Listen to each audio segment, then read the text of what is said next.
What's up? Mr. Oliveras here. Today we're going to learn how to solve quadratic equation by taking the square root.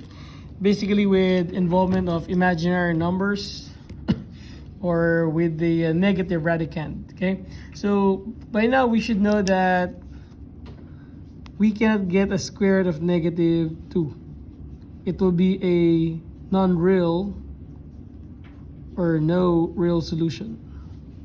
But we come up with the I squared is equal to negative 1. Based on the definition of imaginary number, that I squared equals negative 1, or the square root of negative 1 is just an I. So let's solve quadratic equation by taking the square root here. For number 1, x squared is equal to negative 9. And in order for us to solve this, we have to take the square root of both sides of the equation. And this will cross out. So we're going to end up with x is equal to square root of negative 9. We know that square root of negative 9 can be simplified using the logic of imaginary number. The square root of negative 1 is I. So this is square root of 9 times negative 1. And we can split them. The square root of 9 and square root of negative 1. What's square root of negative 1 again? It's an I. So therefore, it will be I here, square root of 9. But what is square root of 9? We know that square root of 9 is 3 plus or minus, but there's an I, put an I there. For number 2, y squared is equal to negative 25.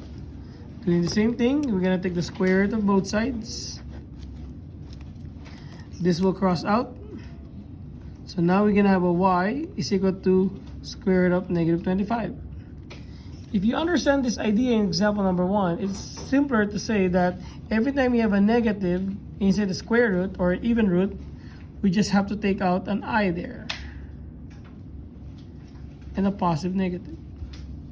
What's square root of 25? Square root of 25 is 5. So we're going to have positive negative 5i. Number 3, k squared is equal to negative 75. Again, we're going to take the square root of both sides of the equation to cancel that out. So you're going to have a k. Square root of negative 75. We know that there's every time we have a negative there, an I will come out, a positive negative I, square root of 75. Now we can break down the 75 the way we know it. 25 and 3, 5 and 5. Prime factorization. We have a pair of 2 5s here. So this 5 will come out and join the I. So it will be now positive negative of 5i. 3 has no partner, so it stays inside. And that's the answer. I'd like you to try number 4 in your own. Pause it and try it. Okay? And then pick the answer on the multiple choice. Alright, there you have it. I hope you try to do number 4. So again, you're going to take the square root of that, take the square root of this, cancel it out. So that gives you m is equal to square root of negative 40. And again, every time you have a negative there, what did I tell you? An I will come out. So it will become m equals plus or minus I square root of 40. Square root of 40 can be broken down to 8 and 5, 4 and 2, 2 and 2. So the prime numbers are 2, 2, 2, 5.